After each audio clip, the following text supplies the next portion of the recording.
morning and welcome to the Board of County Commissioners of Clackamas County.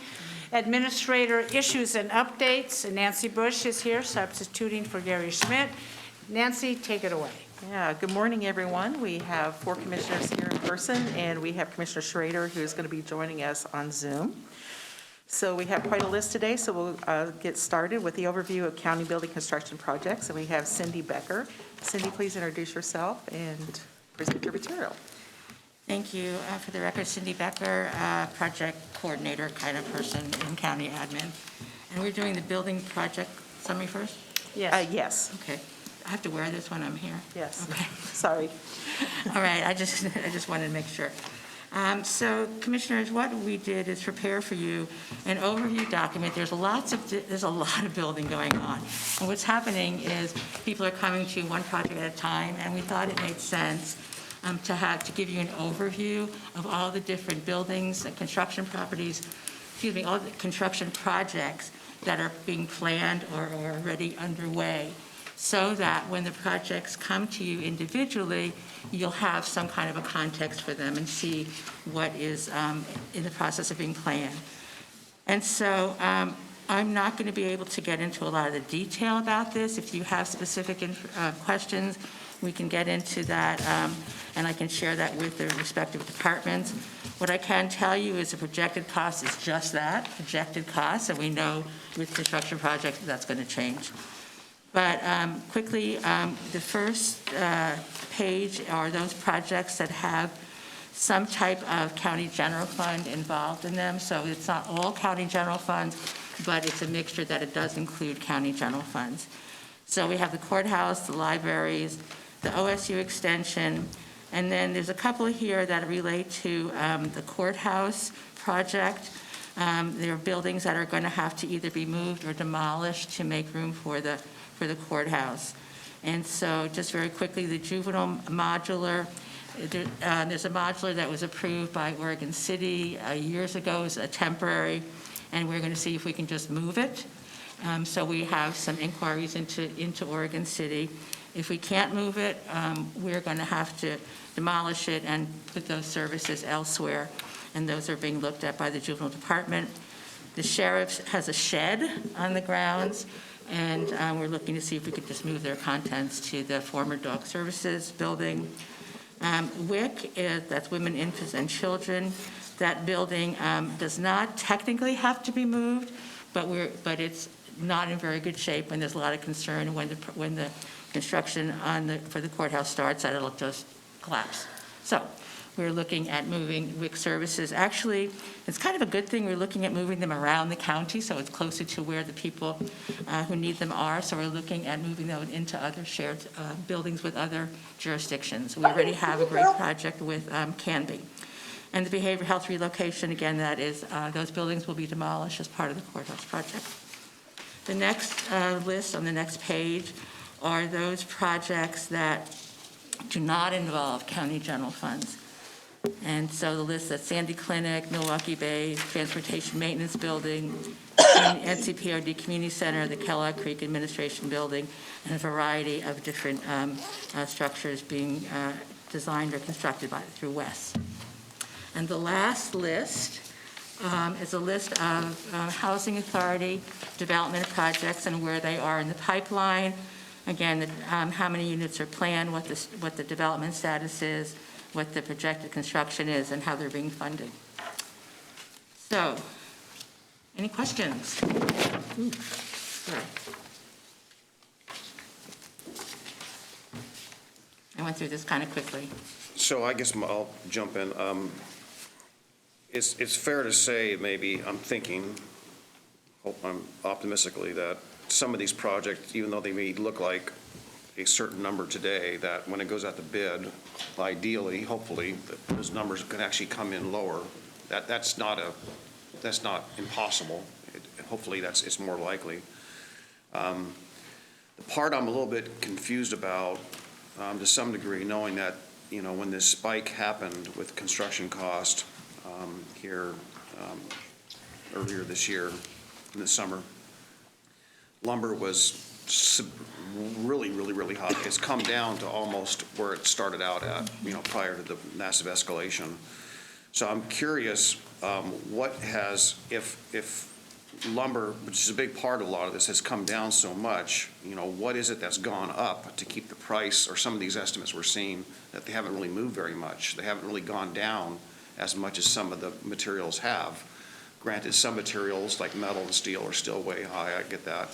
But that's the part I'm not really understanding that. Did labor go up? Is this, what is it that went up that did reconcile with the lumber prices coming down?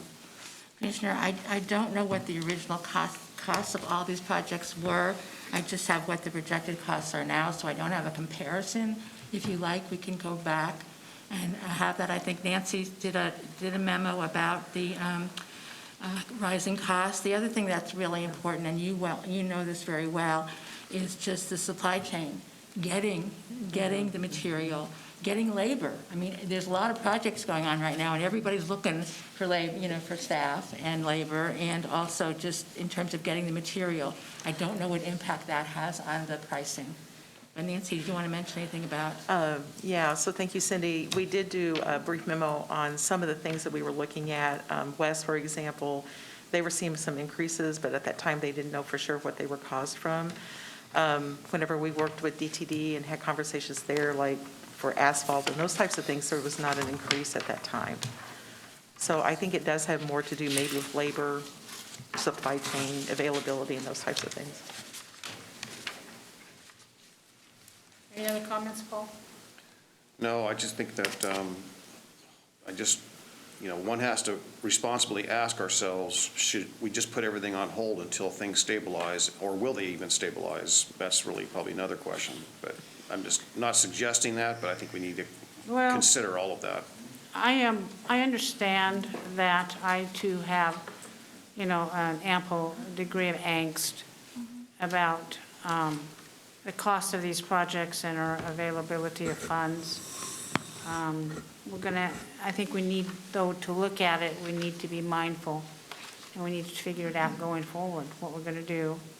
Some of these things we have to do. And I'll say this too, like the behavioral health clinics, those buildings are old anyway. And I think those buildings are old anyway, the behavioral health clinics, okay? And you look at the accumulated obsolescence of most of our buildings that we're using, not counting the DSB or the PSB, okay? Basically, I consider this a new building, although it was built in, 07 or whatever. But if you look at over time, what has not been done, and it's catching up to us really fast, really hard, because our needs have increased, our population has increased, our budgets have increased from many different sources, many of it's one-time funding. So I would encourage us all, the board, our departments, our people out there listening, to start looking at how we manage this obsolescence moving forward. And this is a start by looking at the projected costs. Paul, I'm with you. Man, I would hope some of these would be too high. Labor is a huge issue. Huge issue.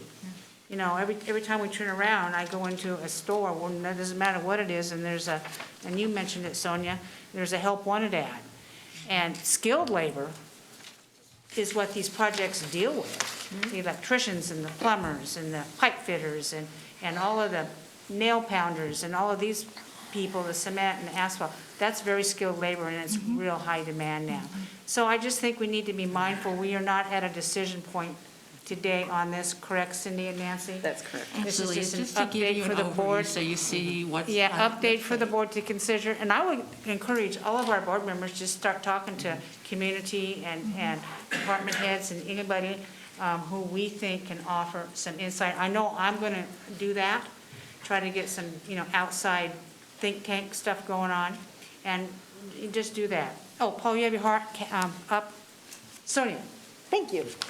This is great. I appreciate so much seeing everything all in one place, so thank you for that. I'm really interested to also know what has been budgeted, what we have planned for, or if there is what Commissioner Savas was saying, an increase that we have not planned for in knowing which projects would fall in there. Because I think it's important for us to not, and for the community also, just not to have that surprise of, oh, this is just way more than we anticipated. That would be very helpful.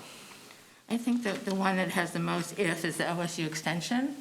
They have some money set aside, but they do not have enough money. And again, I'm not sure if they're going to come to the board for additional funds or if they're going to raise them on their own. I'm not sure where that comes from. I do have a meeting in January with Sonia and Cindy, the new extension director that was hired by Oregon State University. And we met, Martha Schrader and I met with him, Representative Drazen, Representative Meek, Senator Kennemer, with the OSU Extension staff, and we really got his attention on that, mainly because Clackamas County is the largest extension in the state. And we have, the good news on that, Cindy, is that we have a 50% equity position in that when you count the land, okay? And so that's a big selling point. There are some opportunities that lay ahead for us on that with possible economic development from the legislature side that Representative Meek was talking about, and maybe somebody needs to reach out to him. And I can make that phone call too, just somebody remind me. So I think there's some opportunities here that we need to continue to explore and try to be more proactive. Sonia? Yeah, just a quick little, I'm not seeing a family justice center on this list, and I know that that was talked about previous board and was talked about on the master plan on the campus. I know that it's not in the works at all, but I just wanted to bring that up. One of the things, Commissioner, that needs to be updated is our master plan. I remember when I worked here previously, and there was supposed to be a human services building, and I said, I don't want that. We don't need a human services building. It's still on the master plan. So the master plan needs to get updated. The other thing that I just really quickly want to mention is, as we're looking for space in the community, what's happening, what our brokers told us is a lot of businesses are moving out of Portland, and they're moving into the other counties, so space is at a premium. So one of the things we are looking at is whether or not we can pick up and relocate the existing behavioral health clinics onto other property on the campus. Because it's really a struggle to find appropriate space, and so we have a company coming in to look at the buildings this week. Sonia? Nope, that's done, yes. Yeah, another way of not necessarily saying the same thing, but another thing I want to point out is this little puzzling for me is that we've seen these spikes and some of these costs have almost doubled, right? We've seen some significant ones, but when you get down to, let's say, the courthouse, for example, Gary Barth was here last week. I asked the question, restated it, so we can do it within that time frame with that maximum amount. Oh, yeah. So, but that project didn't double.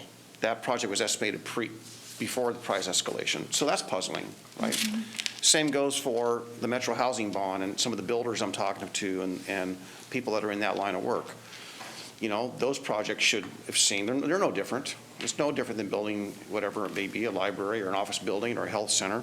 There's a lot of similarities, but yet, no, we're not worried about it. Things will be fine. We'll be able to do and continue on. So I'm having a hard time reconciling that. And it's not that our numbers are, I just think it's really a timing thing, and that's what I'm really hoping, again, optimistic, that when we actually go out to bid competitively, that the prices will be more in line. That goes for everything we're going to be talking about today and in the near future. So if they're not worried, then great. If they are worried, then I say we ought to consider pulling back on everything if there really is a threat. So which is it? And I'm not looking for the answer today, but one has to ask, which is it? Okay, Cindy, anything else you'd like to add? Nothing else, thank you. Okay, Nancy. Thank you. So we're going to do the Oak Lodge and Glaston Library update. That's also going to be Cindy Becker, and I think you have some staff joining you. If you can introduce the staff that come up and go ahead and give us that briefing. Just a reminder to commissioners, there's not a decision point on this one today. We'll be talking about that more in a study session later. Okay, no decision point on libraries, but go ahead, who's leading this? Commissioners, the purpose of this is to let you know what we have planned over the coming weeks, to let you know about the issues and the challenges we have with building both these libraries. We're committed to doing it, and it just may be a little bit different than it was at the beginning, but we see a path forward for both of them. We are going to have community sessions with the various task forces, the DAC, and the library committee over the week of the 15th. We will bring that feedback back to you. We have 2 policy sessions. One policy session is the 23rd for Gladstone, and we have another policy session booked with you for December 1st. And you can see that our recommendations here initially is really looking at moving forward on Gladstone and looking at some other options for Oak Lodge. Anything else? No, you've summarized it nicely. Yes, Paul? Yeah, so as we discussed just a little bit ago in executive session, I have some problems how it's displayed here. The tables, we certainly know that we, on the Oak Lodge Library and the community center, that we've done a joint public process with the task force, knowing they're on the same property and a lot of similarities. But when it comes to the finances, I think it's been imperative and pointed out by others that the funding is not commingled. And there are 3 different jurisdictions really have play in this, that being NCPRD is a standalone jurisdiction, the library district is a standalone jurisdiction, and to some degree, the Oak Lodge Library Board, or in that model of the district, is separate. And then thirdly, it's a county. So I think this table does not accurately kind of display that jurisdictional aspect and the funding separation and the possibilities. So I just think that what needs greater explanation, and I understand it because it's been explained to me, but my concern is about the suggestion here that, not contemplation, but the suggestion here that that the NCPRD project take a $13-14 million cut. And granted, I see the asterisk, but, at what point is that something that the community discusses when they were told in the first place that this was doable? We can get there. And suddenly we're just suggesting something that's cut in half. So I just have I think the way this is communicating, or what this is communicating, is going to be problematic and confusing, as demonstrated this morning under executive session when people are talking about the library or the community center costing $45 million when it's not. So, Commissioner, if I... Yes, go ahead. A couple of things.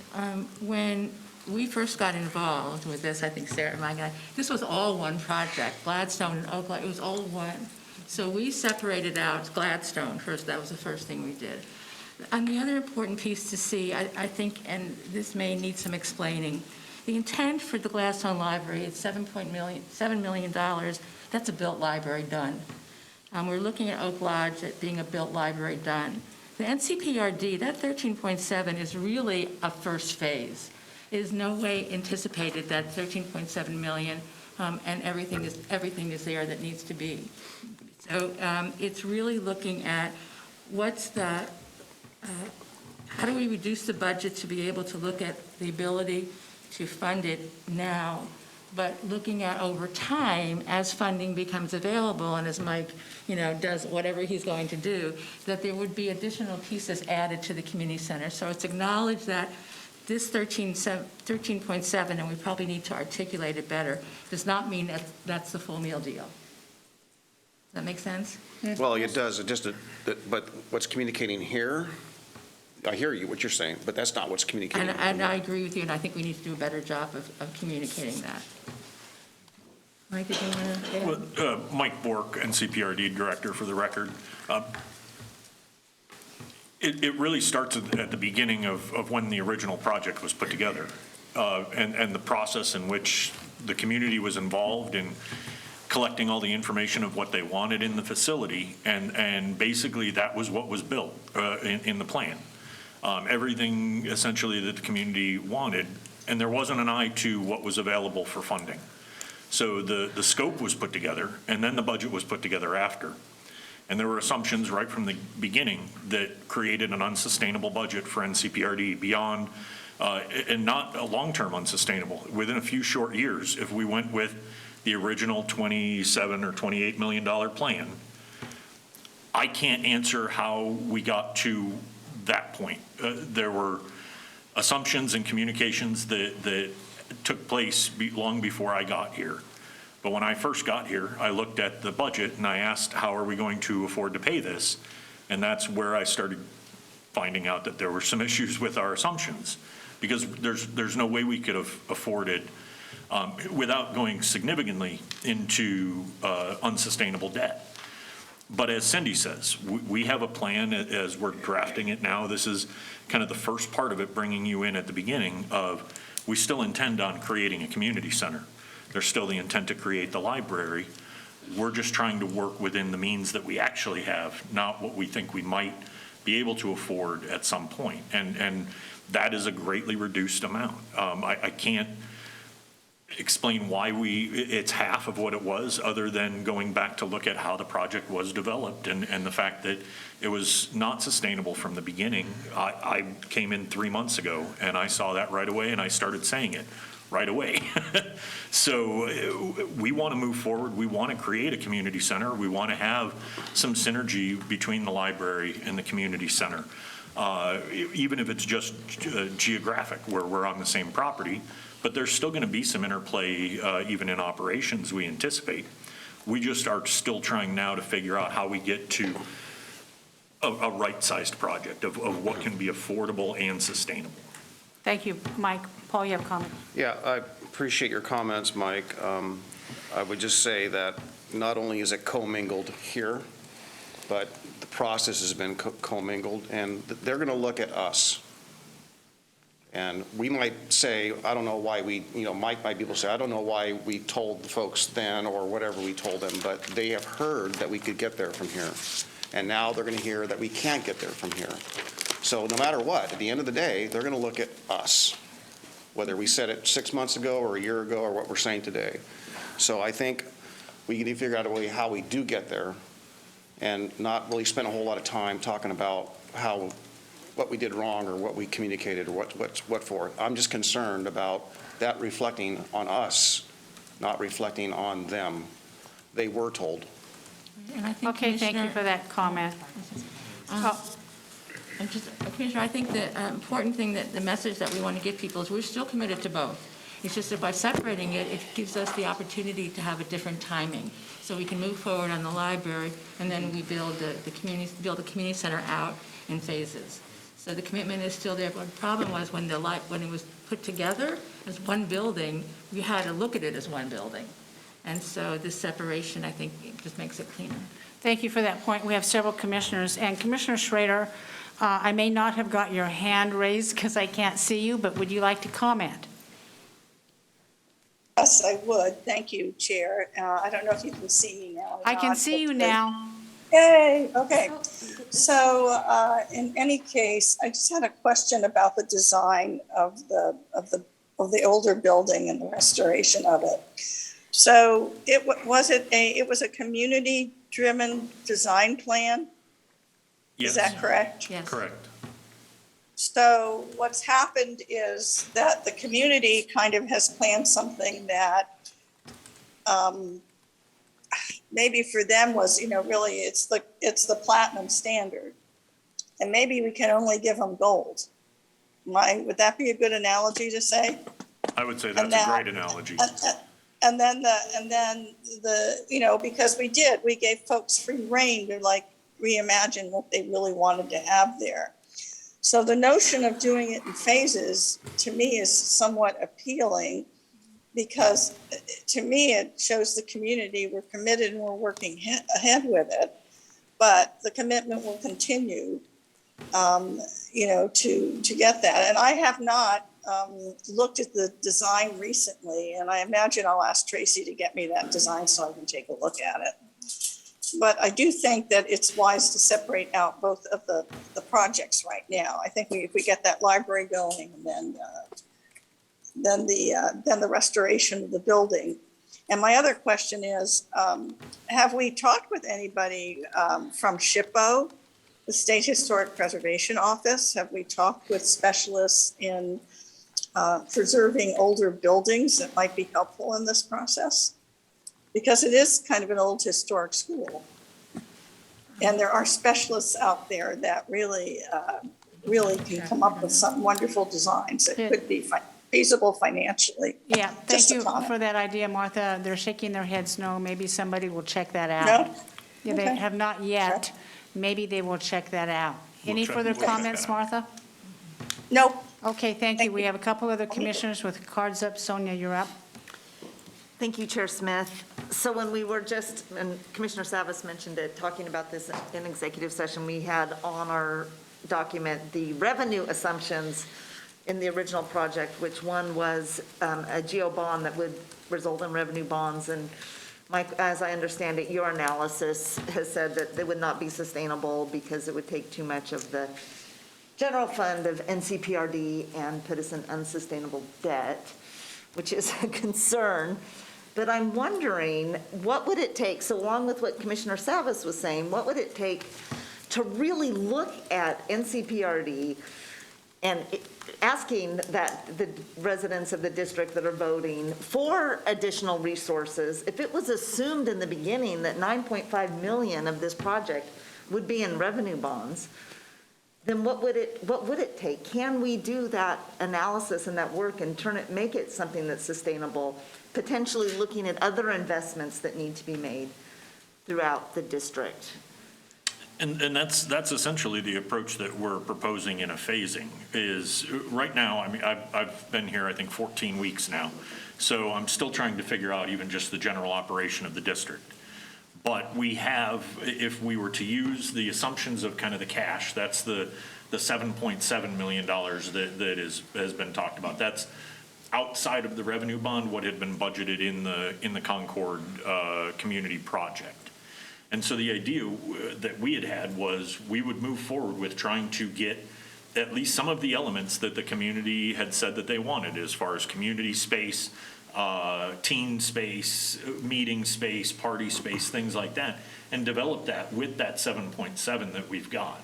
And in the intervening time, I'm hoping that we will have done our systems planning process that the district's getting right, we're scoping and engaging on now to get us a comprehensive plan that'll have an updated CIP, have an updated needs CIP? assessment, capital improvement Okay. plan. So all of the stuff that we need to do. But in addition to that, what's missing right now is we have a list, but we don't have any idea of how to actually put that into play. There's no outlay that of all of these things, here's a 10-year plan of how we're going to do any of it. And so part of our systems planning is trying to come up with not just the list of things that we know that we want based on input from the community, and we'll be engaging in that again, but it's how do we actually plan out 10, 20 years so that we can actually put these things into play. And what I anticipate happening is we get this project moving, we build what we can with the $7-8 million that we've got on hand, essentially. And then we look at the phase two in a couple of years, probably when we're in a better position to do an overall much larger GO bond that would not just be for Concord. It would be for Concord and probably several other projects that the district has identified so that we can get the rest of that part done. But with the $7-ish million, we're pretty confident we're going to be able to get an operating community center. It may not have the full-size gym, potentially, but it's going to have spaces that the community, from the time we open the doors, are going to be able to come in and use the space. That's our intent, is get what we can with the money that we've got right now, and then let's look at a larger bonding measure in the future, and not 10 years in the future, a few years in the future, once we've got the rest of the capital projects priorities laid out. Can I, one follow-up, it's a question for Commissioner Savas.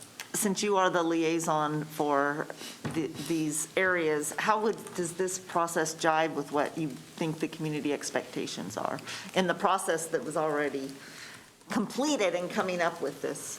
Well, as I kind of mentioned earlier, I'll answer your question here, but I think that we need some separation here, and I'll even state this because I want this on the record. I have asked for a long time, for jurisdictional autonomy, having autonomy, and for legal reasons, I'm going to renew my request for separate legal counsel for each of these jurisdictions. We already have legal counsel for the county. We have no independent legal counsel for the district, either library or NCPRD. So I've attended most of these meetings, not all of them, but most of them. I know what the community was told, and the community was also told that we would, the county, through general fund, would do a revenue bond or general fund contribution to get where we needed to get. The numbers are different as this project's grown. The estimated dollars were, as I recall, higher than the numbers just stated here. So granted, the price escalation has gone up, much higher than we anticipated. I'm expecting that to calm down and come down to a reasonable level. Maybe we'll need phasing, maybe we won't need phasing, but I don't think that the project should take a significant haircut, unless we're going to take a haircut to all the projects. It just doesn't seem fair. But did I get your question? I mean, you asked about. Well, I'm curious, because you are engaged at the district advisory level, you've had these conversations. Seems very reasonable to take a phased-in approach, just from a practical view. I'm just interested to know what has been our community engagement, what is the view of our stakeholders? First of all, do they know about this? Have they been briefed? And what is their input on it? Well, Because if the so, community sure. really wants to have the full meal deal, well, the district can go and do it. Well, We wouldn't get in their way of getting additional resources. So because of all the reasons I stated and what was communicated, there already has been communication with that. They've been put on a four-month stall or hiatus, right, where we try to sort this out. And now they're hearing that there's even a greater hiatus and a possible split of the project. So there's unhappiness out there. You're going to hear more about that. There's people that are in this meeting right now, in the Zoom meeting, in the audience that are listening. And I'll just tell you, some have their library hats on, some have their park district hats on. There's a whole lot of different viewpoints in here, and there's different perspectives. So we'll be hearing. I tell you, I think everyone's feeling quite uneasy. Okay, so what I'm hearing you say is that there has not been community engagement on this phasing approach. We have meetings next No. week. Next week. We have meetings scheduled next week. So you're just briefing us in advance of that? Trying not to get ahead of the board. Yeah, no, that's good. I think community input is critical. We have to hear from folks in the community, and hopefully there'll be opportunities beyond just the advisory boards for public input and comment. And Yeah, some people are going to be happy about separate buildings. I'm sorry, Commissioner. Yeah, we need to move this along. Okay. All right, Mike, isn't there a gym at the Concord School already? There is. It's Okay, that's- small, but yes, You know what? functional. You know what frustrates me is we have these wonderful community people. It kind of reminds me of maybe a 4-year-old. I want my candy bar for your dinner, and I want it now, and I want it size large, and no, Mommy, I'm not going to pay attention. Now, if the community members are listening out there, you may take exception at me for saying that, but everybody is going to have to take a haircut on this Oak Grove project. I do think whomever planned this, and I was not here then, I do not know what was promised, I do not know what was designed, but the one thing I do know is we cannot afford, nor we have the money to do what was presented to us, and that is huge, okay? I do like the phased-in approach. We start with the library, and we communicate, and we listen to the people, and maybe the community members can help us get to where we need to be with the available funds, and we can identify funds for the future, but it's not going to happen tomorrow. Mark Scholl, you have your card up. Yes. On the Oak Lodge Library and the Concord Community Center, is it correct that you currently have a master concept plan, but you don't have working drawings on either end of the project, the library or the? We have design. Yes, But we've do designed. you have working drawings? In other words, is it ready to go to the contractor to start building it if we had money? No. No. Okay, yeah, okay. So at this point in time then, the drawings are at a place where modifying the total project to build it out in phases should be relatively inexpensive for the architect to handle that without adding a lot of extra money to the project. Well, we're looking at things about $400,000, depending upon, up to $400,000 for the architect. Yeah. And this will be a delay because we have to redesign some, so it will be an additional delay for Oak Lodge. Right, okay. Yeah, right now, the current design has all the mechanical, electrical, plumbing, all tied in together with the two conjoined buildings. Right. A lot of seismic work that would have to be done because of the connection of the buildings, and all of that has to be backed out. And Right. so, looking at the two individual separate, it's going to be a little different, and that's where Cindy's saying that we need additional time to get those drawn up and Right. figured out. Yeah, okay. But that would, if we phased it, I mean, the folks of Oak Lodge will get their library and community center, but we can, given limited funds, we can start on the library, get it done, and then phase it in to your completed Well, community and center. really, plan. the library and the community center would begin their constructions around the same time we Right. anticipate. It's just going to be a smaller scale or scope of Exactly. what the community center would look like Right. with less built out. Sure, exactly. Okay. So, okay, Board, I want to remind you that on November 23rd, we have a discussion for Oak Grove that's been scheduled. Gladstone, excuse me, Commissioner. Gladstone, I'm sorry. And then on December 1st, Oak Grove NCPRD, which we can have a very much longer discussion and more material and more information, hopefully. And I'm going to tell staff right now, this December 1st discussion, we better have a whole lot of stuff. We better have a whole lot of information. We better sharpen the pencil on costs. We better have some working plans. We need to know what's here, what available monies are possibility to be applied for, because I'm not interested in having in December another session like we are today, when there's too many unknowns on costs, on where the money's coming on what community expectations are, and on and on and on, because, Commissioners, we're going to have to make some really hard decisions, and we need to move this discussion along. Mark, are you finished? Oh, I'm sorry, yeah. And Paul or Sonia, I'm sorry, I'm not sure who was first. Yeah. Okay. Yeah. So just real quickly, when I said all the projects take a haircut, I was not talking about this project. I was talking about the first agenda item with the courthouse, all the things listed on Cindy's first presentation that we got around there, the fairgrounds, I mean, all the park projects. I mean, what I'm not suggesting, but we shouldn't be treating this one differently Well, when I we're don't not think treating we the are, others but differently. this is the one we're talking about, Paul. That was just a presentation of what estimated costs are.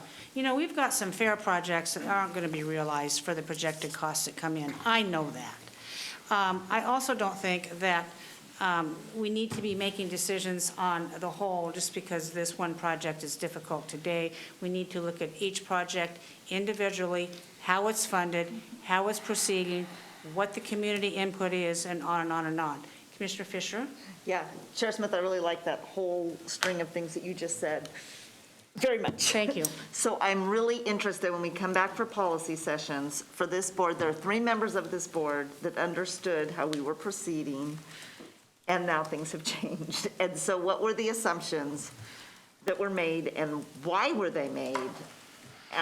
Because it's really, we have to look at trust in government, and what was the community told? It's really important for this board to understand, because trust in government is one of our key strategic priorities, and we really need to keep that as the focus of our decision-making. Okay, do you have clear direction for the next 2 meetings? Yeah, we're going to bring you stuff. Lots of stuff. Stuff. Stuff. I stuff. like We're gonna give you stuff. lots of Okay, stuff. thank you, and we're going to start working through this and working it out. I appreciate you 3 coming forward today. Sarah, quit talking so much, you're taking up too much time.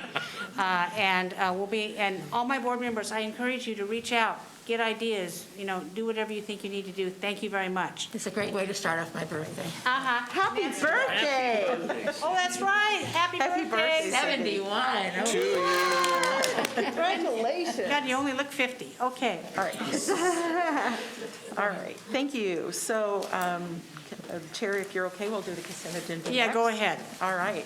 So we'll have Health, Housing, and Human Services up first, and I think Ed Johnson is here for that today. Ed Jones, sorry. Approval of amendment number 02 to a sub-recipient agreement with LifeWorks Northwest for intensive case management services. Amendment adds $44,301.60 to the agreement, increasing the maximum grant value to $412.80, funding through the State of Oregon Community Mental Health Programs funds. No county general funds are involved. So Ed, please introduce yourself. Yes, Ed Johnson with Health, Housing, and Human Services. LifeWorks Northwest is a nonprofit, not-for-profit behavioral health agency that promotes a health community by providing quality and culturally responsive mental health and addiction services across the lifespan. Services include mental health assessment, treatment planning, coordination of care, client, family, and group therapy, and other services as well. The Behavioral Health Division has collaborated with LifeWorks Northwest for behavioral health services since 2005. This amendment is being issued to ensure that there is no gap in services while a formal procurement process is conducted. Thank you, Ed. Sounds really good program. Any objections? Hearing none. All right. Approval of a local subrecipient grant agreement, amendment number 3 with Metropolitan Family Services for continuation of kindergarten partnership innovation services in Clackamas County. This amendment adds $138,405.90 for a new maximum value of $307,123, and extends the end date to June 30th, 2023. Funding through the State of Oregon Early Learning Division, and no county funds are involved. Ed? With this funding, Metropolitan Family Services will continue to provide culturally responsive kindergarten partnership innovation services that increase kindergarten readiness for pre-kindergarten children and families living in Clackamas County. Programming includes Ready, Set, Go, a culturally responsive program to help transition children and their parents into kindergarten, and then kindergarten readiness workshops for children and parents supporting Ready kindergarten practices intended to build early literacy, critical thinking, and social-emotional skills. Commissioner Scholl? Ed, how many locations does Metropolitan Family Services operate in this county? I will get that answer for you. Okay. Thank you. Any other objections? Seeing none, go ahead. All right, that's all we have for Ed today. And we'll have Water Environment Services, and Greg Geist come up. We have the approval of a contract with Lee Contractors for the Bolton and River Street Force Main Combination Air Release Valve Vault 4 and Intertine Valves Replacement Project. Contract value is $199,900 using West Capital Improvement Funds. No county general funds are involved. Greg? Thank you. Good morning, Commissioners. Greg Geist, West Director. And yeah, this first project is some maintenance work that needs to be done, a couple valves, some air release valves that allow two of our force mains to back each other up. I'm not exactly when we found out that it came from our 2019 collection system master plan. So I don't know where Bolton and River Street, what's that? Westland. Oh, okay. Oh, Bolton up there. Got it. Yep. Thank you. Any objections to this? Seeing none? All right. Approval of the Cooperative Improvement Utility Agreement between Water Environmental Services and Oregon Department of Transportation related to the I-205, I-5 to Oregon 213 project. Fiscal impact is $9,257,002 through West Capital Improvement Funds. No county general funds are involved. Great. So thank you. This is a really interesting project. Again, that 2019 collection system master plan that we did identified some capacity issues longer term coming from West Lynn. So right now we have two force mains that go under the river from West Lynn, Bolton Street and Bolton and River Street, sorry. And we have a pipe that goes down the Arch Bridge in Oregon City. And so we were looking at how do we make another crossing. We were looking at tunneling, and the costs were very high. And then we approached ODOT in, I think, April and said, hey, you guys are building a bridge. We need a pipe. And they were amazing to work with. It was kind of last minute for them, but they agreed to let us do it. So They need their money up front. The federal requirements say that they need to have their money in the bank. So this would transfer $9.2 million into a fund that ODOT can then tap into to build the Is pipeline. this for the Abernathy? Right Yes. up there underneath the Abernathy Bridge going forward? Yes, Okay. 20-inch pipeline. 20. Yeah, Paul? Yeah, so I thought West Lynn owned the lines going under the bridge. They have a water line. Okay, so where are the flow meters for West Lynn? I thought they owned some flow meters. I'm sure they have flow meters within their own collection system. Okay, so that must be on their side of the river. Yes. Okay, so we own those pipes going across the bridge. Well, there's not a pipe right now on I-205. There is on the Arch Bridge in Oregon City, and there's 2 force mains under the river, just downstream of Abernathy Bridge. Okay, so tell me what this money does again? We put it into a pot, and it pays for a pipeline to go on the new I-205 bridge. Okay, The but all the other retrofit. ones are under the bridge, under the river currently. So why would we not do that? It's more expensive, and it's more difficult to maintain. Yeah, having a pipe on a bridge where we can put a snooper over the side and inspect it is far superior. Right. And cheaper. Okay. No objections? Thank you. All right. Thank you, Greg. Thank you. We'll have Dan Johnson come up for Transportation and Development for the next item. We have approval of local agency agreement number 34887 with the state of Oregon, acting by and through its Department of Transportation delivered federal project for East Systemic Signals and Illumination Construction on behalf of Clackamas County. Total project is $3,717,370, with $3,647,370 in federal funds and $70,000 road fund match. No county general funds are involved. Dan? Thank you so much. So harken back to last week when we had a discussion around separating the IGAs. If you recall, we had an IGA with ODOT, separated out the construction and design phase, and said we'd come back to the board with the revised IGA for construction. This is essentially that revised IGA for construction of those improvements. All we've simply done is separate those into 2 separate IGA documents. Any questions I can ask or answer? I could ask some, but. Any questions or objections to this? Seeing none. All right, thank you.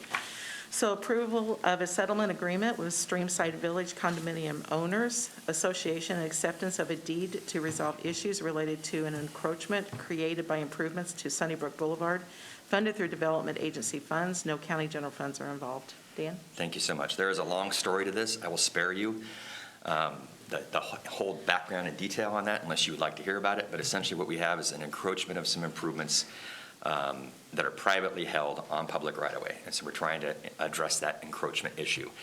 We've been working with the Streamside condominium, and I'm not sure if you've worked with condominium ownership in the past. It can vary, new owners, new HOAs, all of that. We have finally reached agreement, and essentially what this agreement will do will resolve those encroachment issues that we have and adjust right-of-way appropriately. That encroachment was associated with the Sunnybrook project that the development agency had built back in 2000. Any objections or questions? Seeing none. All right, thank you, and that's the end of our consent agenda today. Thank you, Dan. And with your permission, Chair, we will put this on the November 10th consent agenda. That's fine. All right, thank you. All right, up next, we will have Dan say. Great. So we have an update on direction on land use housing strategies, Phase 2, Middle House, and we have Dan Johnson here to present. Aren't you so excited to be talking about housing again? So, as you all know, we had phases to these housing programs. We had talked about Phase 1 previously, and there was action taken on that previously. Now we're talking about Phase 2. So Phase 2 of the Land Use Housing Strategies Project involves work to implement House Bill 2001. HB 2001 passed in 2019 and mandates that jurisdictions, including Clackamas County, allow people to build what is called middle housing. That's duplexes, triplexes, quadplexes, cottage clusters, and townhomes in urban areas where they might now only be allowed to build single-family detached residences. Okay? While the county has some choices on the specific regulations that apply to middle housing, the county does not have a chance on whether to implement it. The county is required to adopt standards that are consistent with HB 2001 by June 30th of 2022. If the county does not adopt its own code changes to comply with HB 2001 by that date, the state middle housing model code will automatically apply. There are some areas in which the board and our planning commission can discuss around these various codes and requirements. I want to talk about that just briefly with you. They're around minimum lot size for some of these uses. They're around on-street parking and it counting and or not counting for the parking requirements. And last but not least, siting and design standards. Our planning group, which if you have specific questions about this, they're here to answer any questions you might have. But we did have a work session with the Planning Commission already to kind of digest this and talk about these issues. And in your packet, it shares what their opinions were at the time. One, the Planning Commission recommended that we do set minimum lot sizes for non-duplex middle housing because it allows the Clackamas County to maximize off-street parking requirements. Okay? Secondly, they felt that they do not allow, again, I'm going to emphasize, do not allow on-street parking to count towards minimum parking requirements because the maximum amount of off-street parking allowed under the middle housing rules is already limited to one space. And then last but not least, they would recommend that they require the same siting and design standards for middle housing types as those that currently apply to single-family dwellings. All of that, if you think about all of those recommendations coming from the Planning Commission, they align with some of the discussions we have had to date. Absolutely. And so I want to emphasize that. This is nothing that diverts drastically off what the board's opinion has been. So over the next few months, our planning staff is going to move forward with public outreach on the code changes required by HB 2001 in order to move the code amendments and adopt them by the June 30th, 2022 deadline. To do that, the first Planning Commission hearing would probably have to be in the spring of 2022. With that in mind, staff would like to know if and when the board would like to schedule a policy session to discuss HB 2001 implementations. There are three options here for you, and you may have other ideas, we can discuss it, but the first of which is something in December. Basically, this would be prior to public engagement, so if we can hear from the board if they have comments, questions, or concerns on any of these issues. Second would probably be in January or February, and that would be after we've engaged with the public and our CPOs, so we'd have more data that we can bring back to the board and share that with you. And last but not least is no policy session, and we just bring it back forward in front of a business meeting, which could have peril written all over it. So there's no recommendation on here. I guess if you're looking for one, I would probably lean towards two, because one, the recommendations coming out of the Planning Commission align with the comments that we've heard from the board to date. Secondly, that will allow us time to engage the public and have that information and bring it back to the board for you to consider. And that would be prior to us going to the Planning Commission so we could convey any messages they may want to know about board concerns as a part of that process. Well, thank you for your presentation, Dan. I like the fact that the Planning Commission has made those three alignments here, and they are in alignment with what this present board has done in the past. I think that is a really good acknowledgement of that. I do think that this board needs to discuss all aspects of that legislation. I would like to do it, however, after we get some public input on what the folks out there are thinking. I don't want to be heavy-handed in our assumptions on that, so I think a January meeting would be in order. And there's a lot to discuss, I think, with this particular package of the Phase 2 of the middle housing. Not just the parking, minimum lot sizes, but whatever else. I also note that the map that you attached and all of the areas in yellow, and you did that for me, bless your little heart, your big heart. That's a lot. That is a lot of potential land out there, and even some of these areas are more high income to have middle housing in. It is every zone that allows single-family residential uses right now. Yes. So now my question for you is, as a commission, do we consider some of these areas? Do we exclude them, or do we just say, because of the legislation, do we just include everything? I don't believe the legislation, and if somebody wants to correct me if I'm wrong, but I don't believe the legislation allows, come on up, Martha. Martha Fritzie, please introduce yourself, please. Hi, good morning. I'm Martha Fritzy with the county's Planning and Zoning Division. And the way that the rules were written about House Bill 2001 implementation do not allow us to pick areas, specific areas to allow and disallow middle housing. We have to allow it everywhere. Okay. There are That's what I some wanna know. nuances in there, but we can talk about that at the policy session. So I think it's really important that we reach out to some of these areas who may not look favorably upon middle housing in their backyard, and there's going to be some.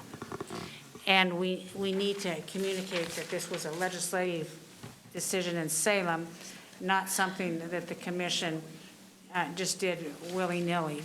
You understand what I'm saying? Yes, I do. And I also want to emphasize the fact that we did get a grant for some enhanced outreach associated with this, a grant the board approved to do an enhanced outreach around this specific topic with all of our areas. Now, are So- you planning on doing a mailing to all the affected areas here, individual mailer? At some point, I believe we will be sending a notification to all the property owners. We're still discussing that. And there will certainly be a lot of different outreach activities, including a survey, website. We have a long interested parties list. We're going to be putting together some smaller focus groups in all likelihood as well. I think that's going to be really important because I think we're going to be hearing a lot about this. And so you mentioned the meeting in January or February policy session. Yeah, I think we're going to have to hear from the folks out there, a lot of that. We have a couple of commissioners' hands up. Paul, you're up. Yeah, so just so I understand this correctly, and then I'll get to the public piece, which is, I think, really what I want to emphasize. So, Dan, where you live, basically, you could tear your house down and put up an apartment building right there, right on your property, essentially? If this gets implemented, yeah, I could, I'm in unincorporated urban Clackamas County. I could tear it down, redevelop it. I could redevelop it the way it currently is into two split level. There's a variety of options available. Right.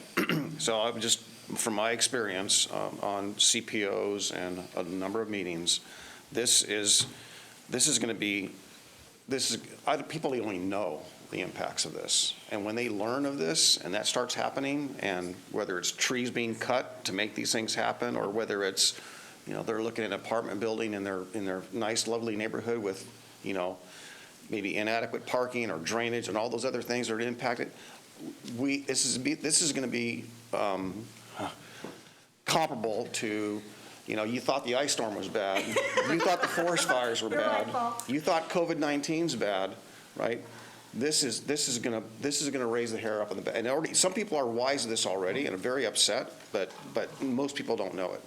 So public involvement, yeah, we got to get in front of that, because I can't fathom that there's not going to be some pressure on our legislators to take another look at HB 2001. That's the message I'd like to send back. I think your comments are right on, Commissioner Savas. Holy cow. And so I just want to acknowledge that. Give me a hallelujah, you're right. It's going to be a lot of feedback that's going to be coming forward. And the difficult position that you are all in is the fact there isn't much latitude in regards to that.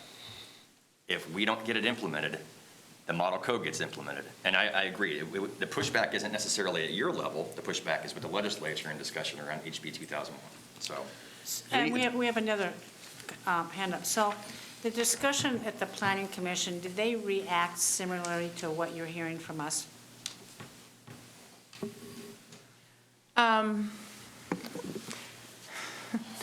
Yes and no. I think that everybody knows that there is going to be some pushback along the way. I think that I just want to be clear that the outreach that we are starting now is actually sort of a second phase of outreach. We have been out in the community talking about House Bill 2001 and middle housing, so hopefully it won't be quite as much of a shock to everybody. We've been doing outreach for 6-7 months. We had a previous grant. I think that the Planning Commission was really focused on the specific questions that we were asking them and weren't as much talking about the outreach and community reaction, but I think that was in the back of their minds as they were giving us some of these recommendations. So I know you've done outreach, and I appreciate that very much. But basically, when it hits the fan, people are going to go, oh my gosh, exactly what Commissioner Savas said. You mean in my backyard, on my nice estate on the river, I could have a low-income apartment building? Basically is what this allows. It's going to be holy cow again. Commissioner Fisher? Yeah, thanks. This was done before COVID, all of this decision, and then I think the community kind of shifted and we realized we kind of like our space. Don't want to have highly dense urban areas. So I have two questions. I appreciate the link in the memo to the Planning Commission, but what here, I can't find in your memo when they considered this for us to look at what they did. October 25th. October 25th, thank you. I don't know why, I'm sure it's in this memo, I kept reading it to look for it. And then my next question is, since the cities also have to go through this, is there any collaboration or coordination so we kind of look at all of Clackamas County somewhat comprehensively? So at a staff level, we have been talking to other city staff about their implementation efforts. And they're required, we all have the exact same requirements. So the unincorporated urban area and the cities in the metro area all have the same requirements, all have the same restrictions, all have the same limited wiggle room. And so there's not a whole lot of difference between what the cities and the county are looking at in terms of code amendments.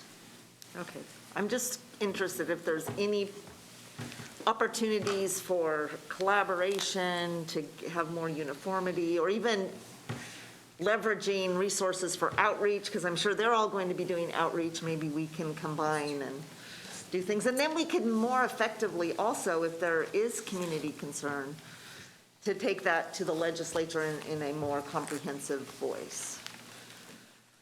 I think we can follow up with those cities in regards to that, mostly in regards to the last topic you just raised, because if they are getting significant feedback through their public outreach process about concerns about this particular bill, then there's a coordination to occur in advancement of that. In regards to the first question, in making continuity amongst all these codes, what I think you're really going to see, there aren't a lot of ways that you can press on this. There's only a couple things that you can do, and I think that's really going to depend on what the values, what the priorities are for those particular cities, and they differ a lot from city to city. And so you may see one city that says, you know what, you can count on street parking, it's great, our system's great and supports it. You may have another city that says no. You may have somebody that says, you know what, there's no minimum, or we'll just do the minimum we can do for these units to get as more units in as we can, because it aligns with what their value structure is for their cities. So there could be some discrepancies across some of those boards, but it's not going to be monumental discrepancy where we have to do it and they don't do it. So that's to be determined. C4 opportunity, Paul, to talk about this? Well, I hope so. I mean, I just tell people, there's examples in Portland where, you know, HB2 are the ones that hasn't gone into effect yet, but there are examples where mixing those two together and the parking disasters, I mean, it's literally occupies people's lives when they're fighting with their neighbors about parking every day. Yes. Every day. It ruins people's lives when they're feuding about who's parking where in their neighborhoods. It makes life miserable.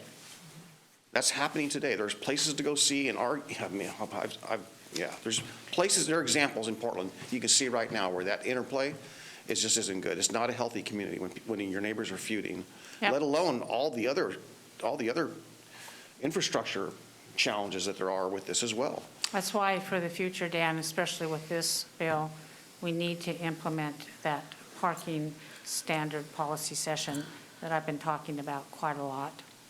But that's for another discussion. Commissioner Scholl, do you have your card up? It is now. There you go. If we adopt the Planning Commission's recommendation, or if we adopt the state's middle housing model code for unincorporated Clackamas County, would that mean that anyone who has a piece of property on the 6 or 7 urban zoning districts in unincorporated Clackamas County could come to the building department with a plan and ask for a building permit without any additional scrutiny from neighbors in the area? In other words, once we pass this with the state's model, does that mean that Yes. we lose our ability to look at each project and maybe restrict them based on public input? The standards are developed to be clear and objective, which essentially is what's being discussed here about how we set those standards up for the values aligning with Clackamas County. There would, to the best of my knowledge, there would not be a formal review process. So, for example, now, man, this is dusting off my planner. Ready for this? Like for now, you can do duplexes, for example, in our single-family residential zones, but you have to go through like a conditional use process and possibly design review and things like that. Our standards are still pretty clear. You know, for example, it says you got to have a lot this big to do a duplex or things of that nature. Our parking standards are pretty clear as well, but there is a process in which you go through. There would not be a process here. I got it. So they'd have to go through the building permitting process, but not a land use entitlement process. Okay, point of clarification. Commissioner Schull, we don't pass this, okay? The legislature did pass it. We've been presented options today. There's no decision point for us today. But my next question is, can we increase the minimum lot standards? Can we increase them over Well, these yes, amounts that because- are listed here? Is that what you're asking? Because the planning commission said yes to set the minimum lot standard. Yes. At what size was that?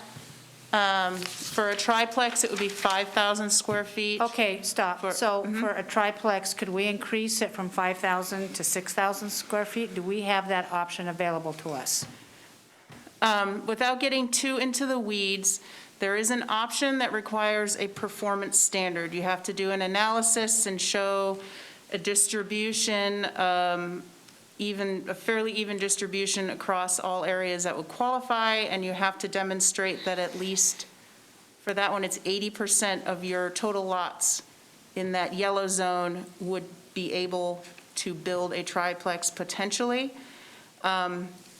We have done some initial GIS analysis looking at actual lot sizes, and to meet the performance metric, we might be able to increase them nominally, but it wouldn't be much. Okay, so my next question, Commissioner Savas said, he made the statement that maybe we can go back to the legislature and have them tweak this. So maybe this is one of the areas that could be tweaked that let the local jurisdiction adjust upwardly the minimum lot standard of, I don't know, 25% to, as a livability quotient, for instance, and/or dealing with the available infrastructure. You know, we're going to have to, water hookups and sewer hookups. If somebody gets really ambitious on this stuff, that's a big unfunded mandate to all these jurisdictions. That's the second issue that I think that we could bargain on. I can't imagine that our rural counties in Oregon, Marion County, Columbia County, Hood River County, they are equally perplexed about this as we are. Anybody listening out there, I'd really like to see what the Association of Oregon Counties, what they're thinking about on this. Wayne, we have a conference coming up next week, and I'd really like to have a discussion down in Eugene with our fellow commissioners on what they plan on doing this. So I think, some pushback on this particular bill is warranted. So if I recall correctly, I thought I saw on your schedule a discussion around legislative priorities that's coming up. Yeah. And that would be a great topic to have that. We can be a part of that with PGA and be here for any Yeah, questions. so if those folks are listening, let's take a look at this. And there may be other things in this bill that I don't know about, that we haven't discussed today too, that can be tweaked. Paul? Well, I think we might have some partners in that, and partners being the cities, because this really, their home rule basically is somewhat, eviscerated, if you will, by a lot of this. So, cities are having a lot less control as well. And I would assume that this, they're subject to this as well. They're going to have similar concerns and impacts. And I don't think it's till the noise starts and people start realizing it and realizing that their nice little neighborhood is suddenly changed. Right. The infrastructure, the pipes that are laid down in the ground, anticipated, a certain water size for a certain family there's just so many things. Power, utilities, all of that. It is an unfunded mandate. Yeah, it is. So I'm glad we don't have to make a decision on this today. Do you, thank you for the presentation. Do you have a clear objective or direction to go from I us? do. I want to reiterate it to you because right now we have a timeline that we are on. I know. So we are going to advance this. We are going to come back to you as requested Yep. after we've done some more public outreach and Yep. schedule a policy session. On the flip side of that, we can have it be a part of a dialogue you may have with Yep. PGA around legislative priorities, and Yep. we'll get moving. And it's important that I think, before you come back to our policy session, that you do a mailer to every single address affected. Try to find some funding for that. People have to know. You know, they're still going to get the piece of paper in the mail and chuck it anyway because it's from their local government. But at least we can say we made the effort. Okay, thank you very much for coming. All right. Nancy, what's up next? All right, thank you, Dan. So next, we're going to do the Metro Exposition Recreation Commission appointment, and we have Emily Klepper here to do that, and this does require BCC approval today. Okay, we will entertain a motion on this after the presentation. Thank you, Emily. Yes, good morning, Commissioners. I'm Emily Klepper, Policy Advisor for your office. Staff from Metro reached out about a reappointment to MERC, which is the Metro Exposition Recreation Commission. Your current appointee is John Erickson. He's currently served 40 years. We're seeking reappointment. I reached out to Mr. Erickson and talked to him, asked him if he would like to serve again. I also have invited him to come do a little briefing on what's happening with the tourism in the Tri-County areas, what Metro is doing. They also received recently, as you may have read, a $400,000 grant for, I'm not even sure what for, enhancement of tourism. I'd like him to give us a report on how that's going to be spent and if any monies will be coming to Clackamas County on that. Just a general overview on, you know, what those folks are doing. I think it would be very informative. Any questions, Commissioner Fisher? Yeah. Just curious about process. Was this put out for other people to express interest? It wasn't. This is a little different because it's not your ABC. It's a Okay. Metro commission. We certainly can, if that's the desire of this board. His term doesn't expire until the end of the year, so we have time. But like all commissions, it takes a little time to get up to speed, so it's nice to have some of that continuity, but that's absolutely in your purview. Okay. Commissioner Scholl? Yes, Emily, does Mr. Erickson live in Clackamas County, and does his conduct in the last 4 years on this board indicate that he is looking out for the interests of Clackamas County residents that pay taxes inside the metro urban growth boundary? Yes, so I believe he is a resident. I think he has to be a resident, but I don't have his address, so that's a good question. I'll double check on that for you. And all information that I received from Metro is that he's a stellar commission member. He's the vice chair of this commission and doing excellent work. He previously served as the Tourism Development Council, the TDC, our TDC chair, for a number of years. So I know that he's very keyed in and tuned into tourism and those elements of Clackamas County business. Okay. I understand that this position pays $184,000 a year, and wouldn't... What? Isn't that correct? No. No? It's free. This is voluntary. It's voluntary? Yeah. Okay. Okay, I must have got my wires crossed on that one. But in terms of transparency, wouldn't it make sense to let people of the county know that this is open and maybe other people Well, might want Mark, to? Sure.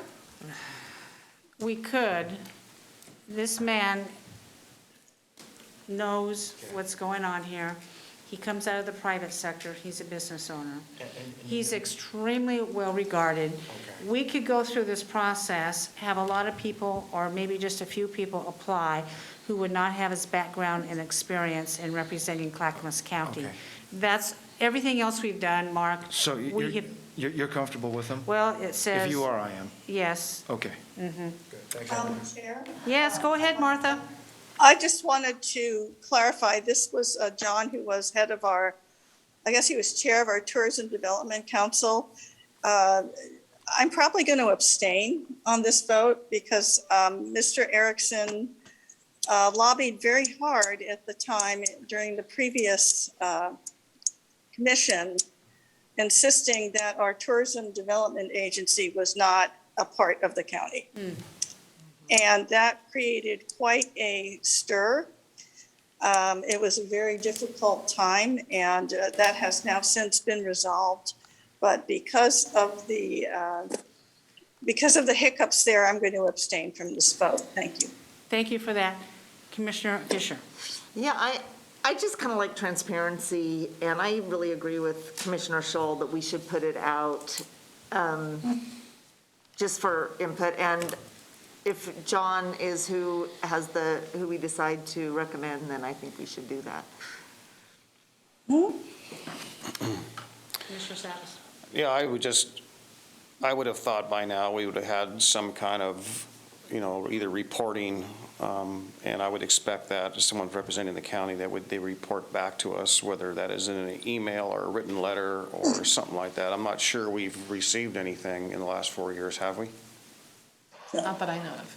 Okay. Okay, there we go. I guess we'll put it out. Okay. So we'll And do, if Mr. Erickson wants to come and give us a report between now and then, he's welcome to do so, and we'll fit it in on issues. okay, thank you, Commissioner. Thank you, Emily. Up next. Thank you, Emily. So next, we're going to review the agenda for the November 10th meeting tomorrow evening.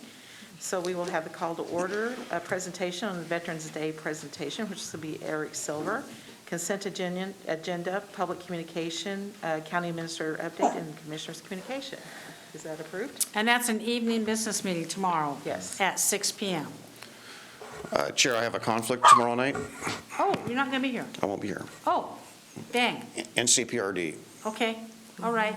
So, commissioners? Yeah, and I do not have a conflict. I will be here, but I am traveling so I'm leaving on an airplane, so I will be, Can you leave early? no, I will participate virtually. Oh, For the okay. meeting. I will be Got present and participating, but because of the travel, Got it, I'm got it, going got to it, got do it. that virtually. That's fine. Thank you, commissioners, for letting me know that. We will try to have the meeting as succinctly and tight frame, yeah. But I'm glad you're attending, and, we had to change the dates because of the Yep. holiday fell. Mark, you'll be here? Commissioner Schrader, are you going to be here? I will come in for the meeting, yes, Chair. Thank you. Okay, good. So we do have a quorum. Thank you, commissioners, for letting me know that. Nancy? All right, thank you. So we have advisory boards and commissioners, ABC appointments, and we have Mary Bork. I think we have two. One is Emergency Medical Services Council, and the other is Tourism Development Council. Mary? Yes. The EMS Council, staffed by Health, Housing, and Human Services, currently has 2 openings on their commission due to term expirations. 12 members are allowed with 3-year terms. The recommendation is as follows: Joseph Kofed, 2nd term, and Sue Scobert, 2nd term.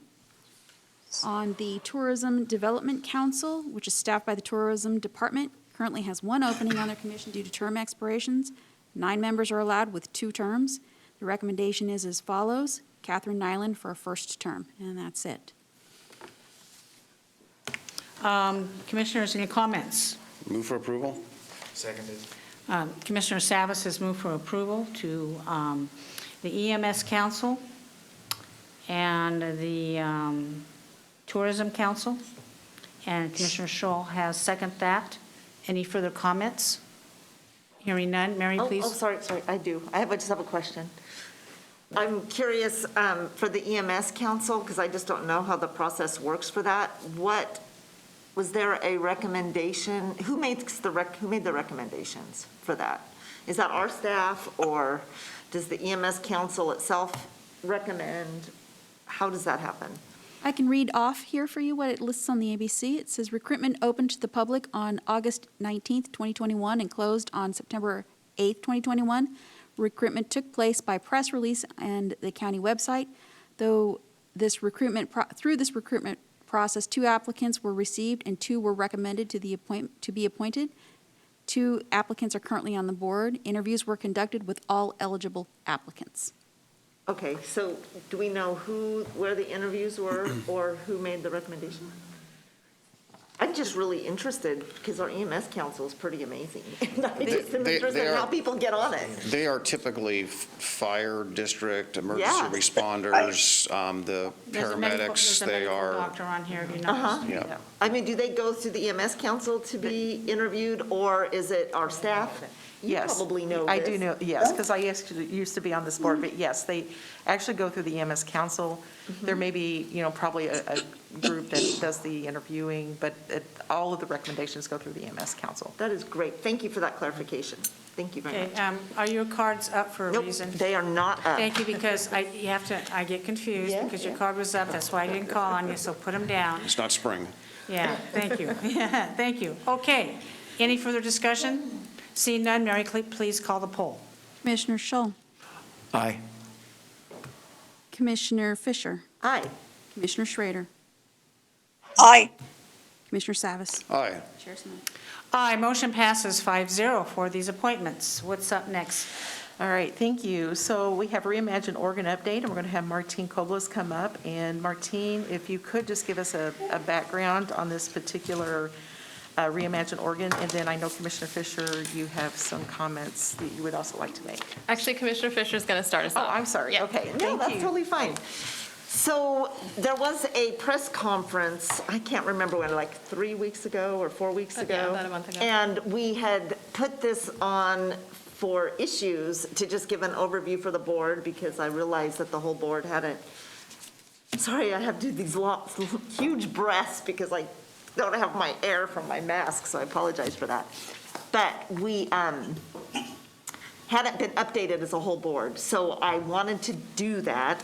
And then at our public safety, and then that meeting was canceled, so we didn't have that update. And then at the public safety town hall, it was brought up, and I thought, oh my goodness, we just need to let the board know what's going on.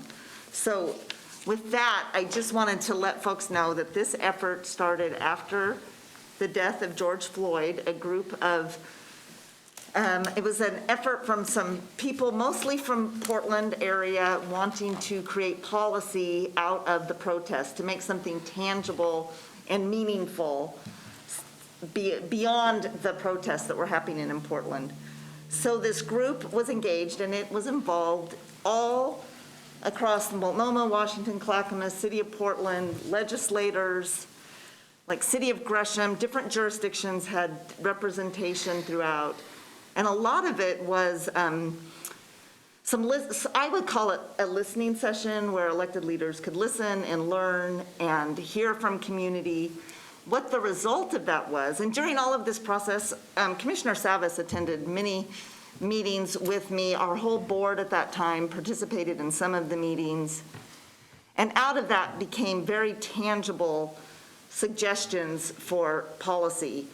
And what our board did, the process that we had when we approved to put these on the spreadsheet, is our whole board was responsible. It wasn't just one commissioner or two commissioners, or the whole board took responsibility for what went on that spreadsheet. And it was really a lot of the work that the community was demanding, which was amazing to learn about, was well underway. And it was a real validation, especially some of the things around our health, our maternal child health, culturally specific services that were well underway. A lot of the work that we were wanting to do around equity within our enterprise of Clackamas County.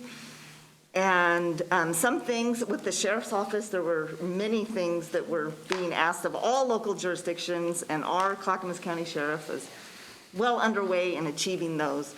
So a lot of it was a validation of the good work that we were doing in Clackamas County. But with that, I wanted to have Martine just go over and let folks know and maybe direct everyone so they know where this information is and how that goes. I did want to mention that when they did do the original press release, press conference, after this effort was underway, there was, I think it was like, you may know, Martine, but like 83,000 people watched the press conference.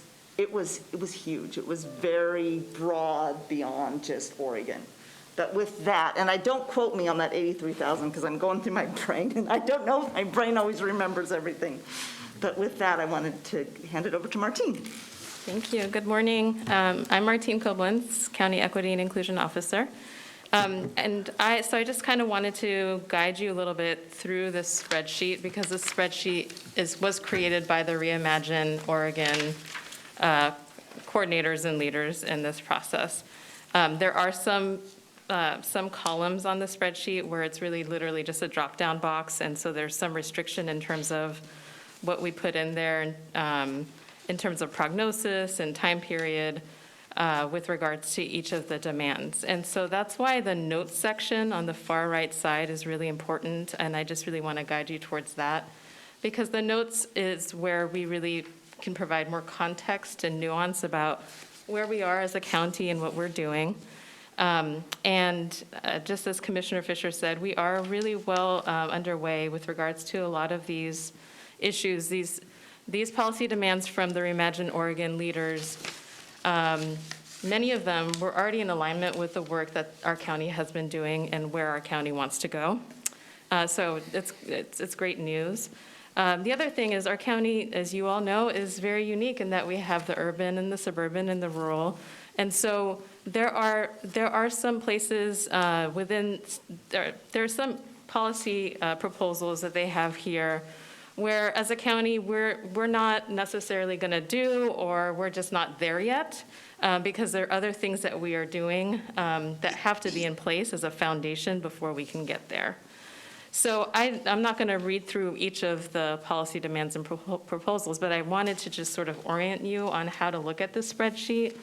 And as you look at it, and if you say, hey, why does it say that's not going to happen, or why does this say unknown, then I can give you a little bit more context as best as I can.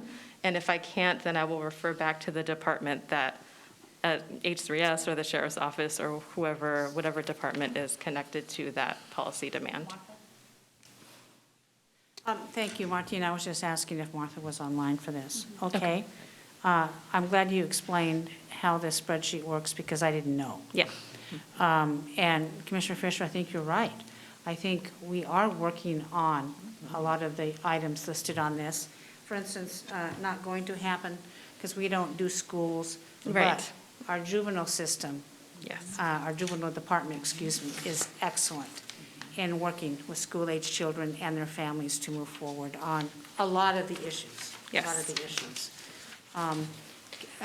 Commissioner Schrader, I don't know if you're in the queue or not. Oh, Martine. Can I just say one more thing that I forgot to mention is that Reimagine became substantial enough that they hired an executive director. His name is Justice Raji, and that is a point of contact. So if any one of you wants to connect with the new executive director for Reimagine, I can give you that information. Okay, thank you. Commissioner Schrader, Okay, do I hear you? Yeah, I just want to thank you for this spreadsheet because I think it really shows the progress we've been making in the county, and I think it's remarkable work. So thank you, Martine, for everything you do. Thank you. Thank you. Thank you. Yeah. Any other comments from commissioners on this? Yeah, I have one question. I don't know the status, Martine, I don't know if you do, if there's going to be any additional meetings or if they've switched their focus. Yeah, that's a really good question. So the last press conference they had, they said that they would be convening electeds again. And I thought it would be a month out, which would be around now, but we haven't heard. Okay. So I have it on my to-do list to reach out to Justice and find out. That's great. And I do want to let the board know that those meetings, everyone can attend. They are, it's not limited based on quorum. It would just be noticed, but they're not private meetings. The thing that I really liked about the last couple that I've attended is the breakout rooms to talk with other electeds specifically on these issues. And I found it really enlightening to have a focused conversation. Good. And it was good. Thank you for that update, Commissioner Fisher and Martine. Thank you very much. Yes. We're going to move on. All right. All right, thank you, Martine. So next, we have the Here Together Supportive Housing Draft Response Letter, and we have Commissioner Fisher, Schrader, and Savas. doing the presentation. Who's up for this? I'll just ahead, jump in, Paul. I'll just jump in real fast and say, I like the, I like the way it's worded, and I don't have much to add to it, so I would just, I think the goal is to send this out to the folks that had signed on to the letter. Some of them have already been in contact with some of us, and we had a great meeting at C4 last Thursday night. I think we kind of were able to address virtually every misunderstanding that seemed to be out there. And there was also another one yesterday at the North Clackamas Chamber of Commerce meeting, and our staff made a similar presentation. That went over pretty good. Commissioner Schrader attended that, and both of them actually, and Commissioner Fisher attended the C4 meeting. So she was there to hear it. I thought it went really well, and I think this letter gets to a number of those misunderstandings that have been circulated, and I'm good with sending this out to those parties that signed on. I really want to thank staff and our commissioners who are attending these outside meetings, explaining exactly all of the good programs that Clackamas County has been implementing in the past, present, and what we plan on doing in the future when the money arrives. Commissioner Fisher, you have your card up, and then we'll go to Commissioner Schrader. Yeah, thank you, Chair Smith. And I've talked with Emily about this. I don't know if she has any information to provide. There was one question in the Here Together letter that I don't know the answer to, and Emily was looking into it, and it has to do with, and I've heard this, came up at C4, I've heard it from other providers that are social service nonprofits do not know, they don't know if their contracts are going to continue after December 31st. And I don't see that that is addressed in this response, but that was one of the key questions in the Here Together letter. And maybe Emily has an update, because she didn't have the answer as of Friday of last week. Maybe there's something. Commissioner Savas, and then we'll go to Emily. Yeah, so when it comes to these expirations, I mean, I'm hearing, from our staff historically, that contracts expire at the end of the fiscal year, at the calendar year. It depends on the grant and the funding. And so it's a normal cycle. Sometimes they're even midstream where they're quarterly. So my understanding about expirations are expirations, and if they go out to bid, they go back out to bid, and it's competitive to meet the procurement and requirements and all of that stuff. So we got to follow state law. Okay, Yeah, and I Emily? was puzzled by that too, because, yeah, that's exactly the process that happens. So I don't know if the concern is that we're not going to follow that process. I really don't understand where the angst is coming from with this. I did talk to one of our nonprofit providers in workforce, and she feels as if we have, that their job is to keep us accountable and transparent, and I'm fine with that. But I also think that we need to make sure that we're following appropriate process as we work with the nonprofit community that does so much work that we need to have happen. So I'm really not sure where that's coming from. This is nothing out of the ordinary. It's how, as Paul said, it's how I can recall how we have always done. So are they just worried that they'll apply and not get the money? I mean, is that pretty much it? But does that mean we should change an RFP process? So I'd kind of like the answer to that. Do they want us to, change an RFP process and have this just kind of be continually renewed? I'm not sure I'm understanding what the ask is. Okay, Emily is going to address this, if she can. Thanks for that last part. So yes, I did try to look into it with H3S staff, but without particular details about who is concerned, we really don't know. But to Commissioner Savas's and Schrader's points, I'm sure that there's continued worry about the certainty of dollars that are out there right now, but unfortunately without details or particulars, we just can't track that down. I will say that we do have to adhere to procurement standards and practice, and I think I mentioned in my email back to you that we can we certainly can address that to be a good partner, that we recognize the precarious position that our partners are in, and that we'll strive to, continue to do good work and make sure that services Well, the are December available 31st for date, them. the December 31st date was brought up, so there must be a nonprofit out there who is concerned about it. I'm sure not all of the nonprofit contracts are up at the end of the year. They're probably scattered throughout. So like you say, Emily, without knowing which one, how can we address that? We have two cards up. Paul, you're first, and then Sonia. Yeah, and what time is it? I got time. I think maybe we ought to, perhaps our staff, legal, should maybe host a educational forum on public contracting laws, RFPs, and what the law does, and why there's got to be a firewall, and why there has to be independence, and why commissioners or nonprofits should keep their distance to make sure that they're not getting any favoritism. And there has been, Chair, you mentioned, you kind of alluded that a little bit in your comments last week to some degree. There has to be, by not just state law, federal law, right? I've been reading into this. There has to be the procedures followed to make sure that there is no bias in decision in awarding contracts, and there's a lot of ethics and code and understandings about how that is done. I've heard comments that some of the folks thought that they ought to have an ability to write the contracts themselves or influence how the contracts are written, or we should circumvent or not even use the RFP process, just direct fund.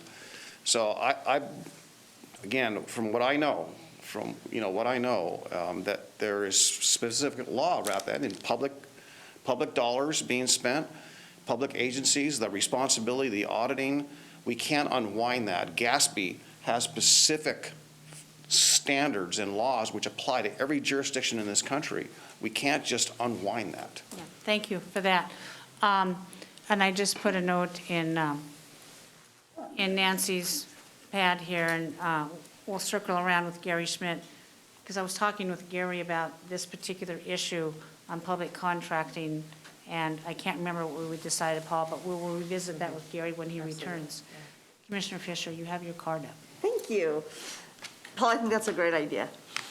I don't know exactly what they're talking about either, but I do know at C4, Vahid could not answer questions that were raised about this issue because we have some things done with the Housing Authority and some things done for social services. Our systems do not talk to each other. It creates a lot of confusion for our community, for us as commissioners. I know it creates confusion for public affairs. It's an area that I know Gary Schmidt is aware of and that he's working with Rod Cook to look at a restructure to try to fix that. But in the meantime, we should at least, if we don't know what it is, we should let them know we're not addressing it, but we acknowledge it. Please let us know. Mm-hmm. We are wanting to be good partners. We, as a county, want stability for our service providers. We don't want them to be living in an uncertain situation, and also not able to continue with certain kinds of staffing because they don't know if contracts are going to continue.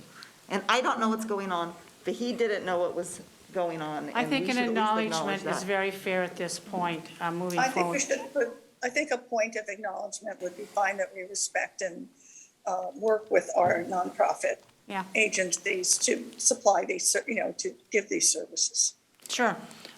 Commissioner Savas, is your card still up? I don't think the Vahid's confusion was about any of that. I think it was not knowing exactly what particular contract they were talking about. We have hundreds of contracts. Right. If we're going to suddenly treat every contract differently, I mean, it's incumbent upon, and it strikes me as odd that anyone who has a contract with us, who's had contracts for years, knows how it works. There's nothing changed. Right? They know when their contract, when it expires, they know that RFPs will go out if that funding is there or not. I don't think we should be micromanaging that. They ought to be inquiring. I think our staff should say, if a contractor has a question, will there be an RFP going out, and will this be renewed? Is the funding there to be renewed? I don't think we should, I think that's a staff to staff kind of a thing. That's not for us to be be I would involved in agree. it. I think we really have to be hands-off and dispel any notion of impropriety on that. These contracts come and they go, RFPs are issued or not.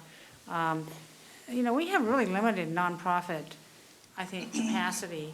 I don't know of any new nonprofits coming on board to put out these services. So I think our nonprofits are, from what I can tell, except for maybe a couple recently that we've been made aware of, are doing well on this. And this letter will be signed by the entire Board of County Commissioners, I understand. Do I hear a motion to go forward with this? Move to approve the letter as written?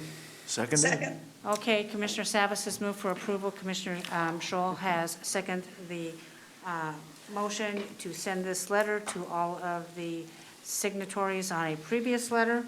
Any further discussion? Sonia? Oh, just to add the amendment that I know Emily's been taking notes on for acknowledgement for that piece that we did not address. Well, in what this are we letter. acknowledging? That they brought up that point, and we don't mention it in this What's the letter. language? I think the acknowledgement can be made here verbally. I think the verbal acknowledgement is fine going forward. I think this letter is very inclusive, very detailed. I really don't want to mess with any of the language at this point because, look, again, these are contracts. The board does not do this part of the contract work, so I think we need to be really consistent in our message going forward. So, Chair Smith? And the point of order, my motion was as written. Okay. As written, yeah. Yeah, my motion was to approve the letter as written. So unless someone wants, I would be happy to come up with a sentence over lunch. It would be very simple. I think this needs to be done now. Commissioners, we're going to be gone all next week. We have a shortened week this week, and then the next week after that is Thanksgiving. Either we do it now or we don't do it. Okay, I'll make a motion to amend. We can't. You can't because there's a current motion on the table. Commissioner Fisher, I appreciate this. We made the acknowledgement today. You can go back to C4 and say, hey, we're doing this, we're doing this. So we either vote this motion up, we vote this motion down. But I will say, commissioners, if you vote this down and you think you want to wordsmith this letter, it's probably not going to be done for 3 weeks. Yeah. Because we're not going to be here to vote. Oh, yeah, we don't come back this afternoon. That's right. So I will be happy to offer some language now, just to acknowledge in the letter. There's a current motion, like I say, we have rules. There's a current motion on the table that we're going to take a vote on. We vote that motion up, we vote that motion down, and then we go back, or not go back. So with that in mind, I'm going to call for the vote. Mary, please call the poll. Commissioner Fisher, No. Commissioner Schull, Aye. Commissioner Schrader, Aye. Commissioner Savas, aye. Chair Smith. Aye, motion passes 4-1. Commissioner Fisher, I really appreciate what you're trying to do here. Would you, if you want to do some more outreach on the acknowledgement, I think that would be in order. Well, what I would like to do, and I'll just send it by email, what I will plan to also send, I want the community to know that we listened to them and that we heard them. Sure. So if the commission doesn't want to sign on to a simple acknowledgement that we were not prepared to answer that because we did not have the information. I'm not going to sign on to that. You can Okay. speak for yourself on that particular issue. Okay. To You say know- that we are not you know, prepared is, just a minute, Martha. To say that we are not prepared, we're always dealing with these, we're always dealing with this. I'm not going to sign on to that. If any commissioner that wants to send an email has the freedom to do that. Commissioner Schrader. Well, I disagree, yes. If we acknowledge it verbally now, I think that people need to be listening in on what we do to know that we've supported them. And I am not actually fully understanding from all these folks we've worked with so many years, what has changed in terms of our trust level and how we work with them.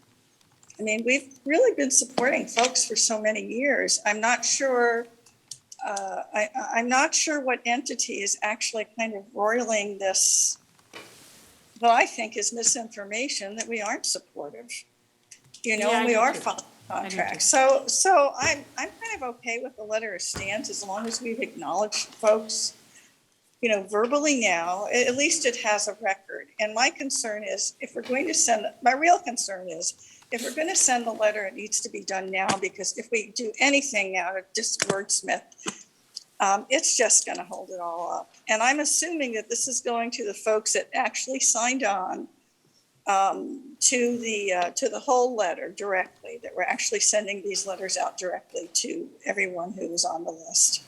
Is that correct? Yes, I believe so. Okay. Yes, Emily All is right. shaking her Thank head, you. yes. Okay, Commissioner Savas? Yeah, I just want to, here's the reason why I don't think it's a good idea. I don't think that the public or the contractors should Yeah. be bringing up a staff technical level bidding, contracting type of question at this level. If we do it now, that means that every contractor who is in fear that their contract isn't going to be renewed will be using this conduit, which I don't think is proper. I think it's ethically flawed. You know, I'll just tell you, I think it's got ethical problems. This has to be staff to staff. If we're going to circumvent that, and public officials are going to say, oh my gosh, so-and-so's nonprofit is worried about their funding, we should influence our staff. That influence is exactly the problem about the ethics.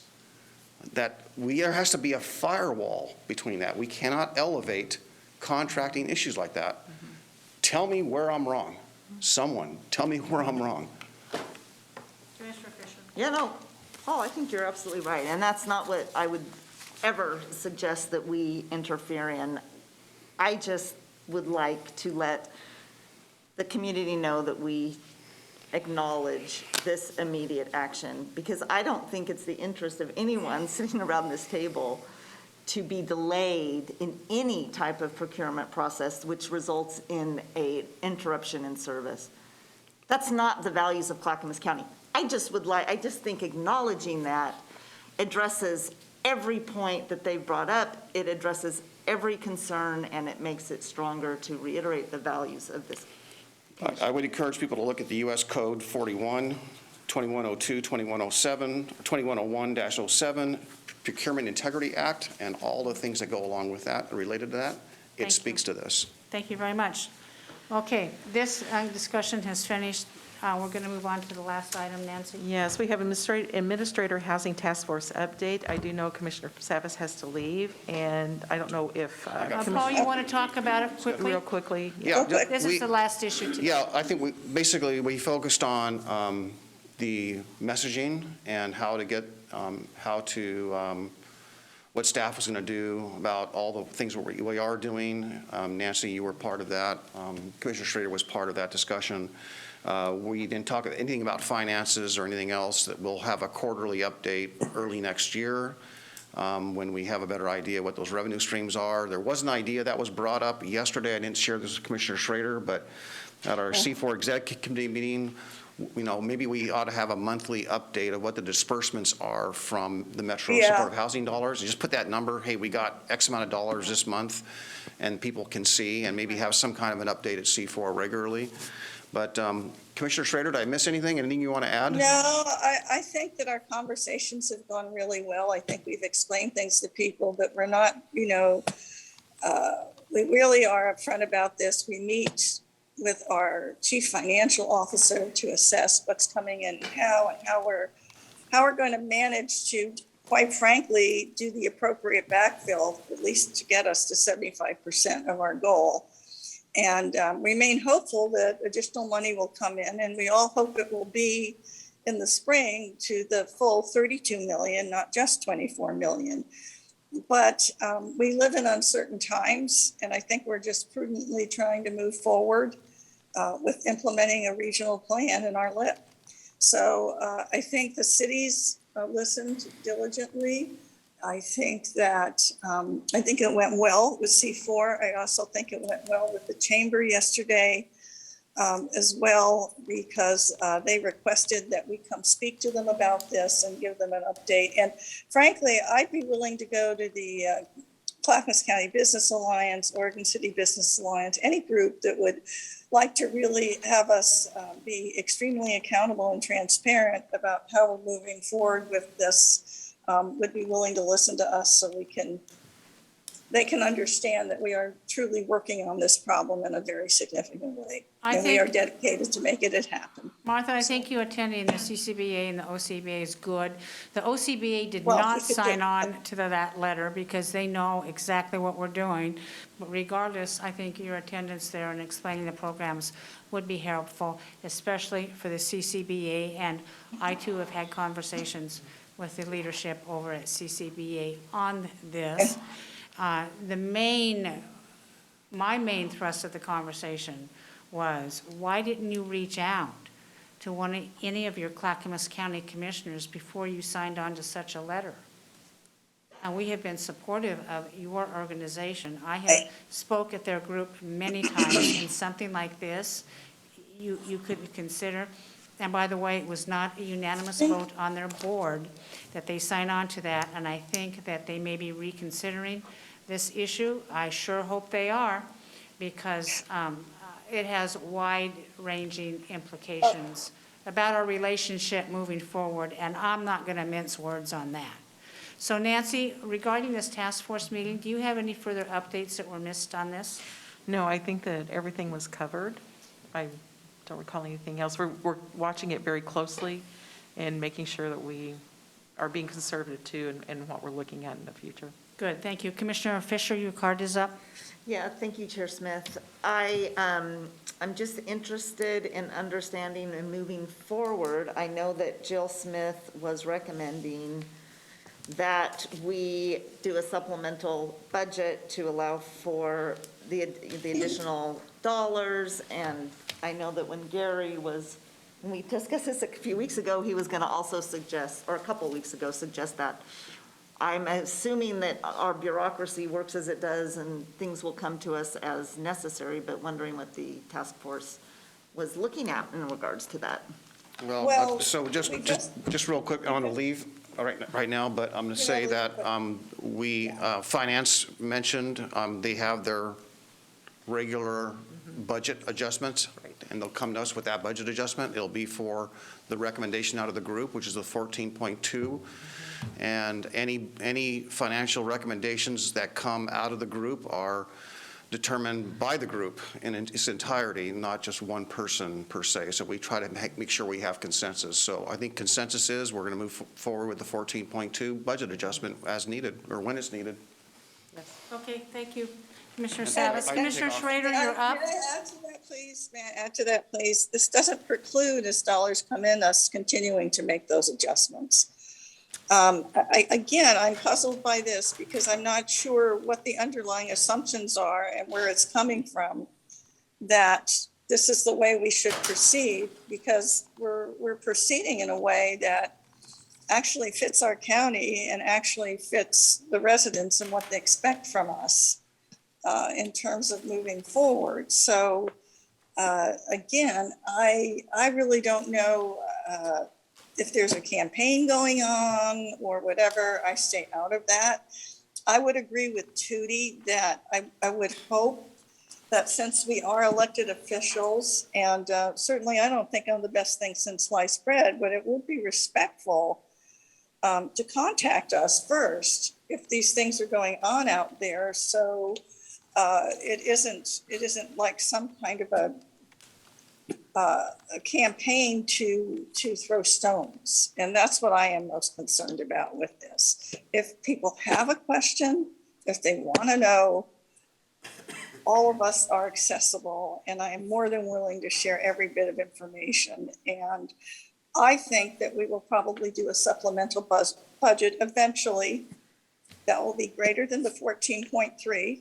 I really think we can get there, but first things first.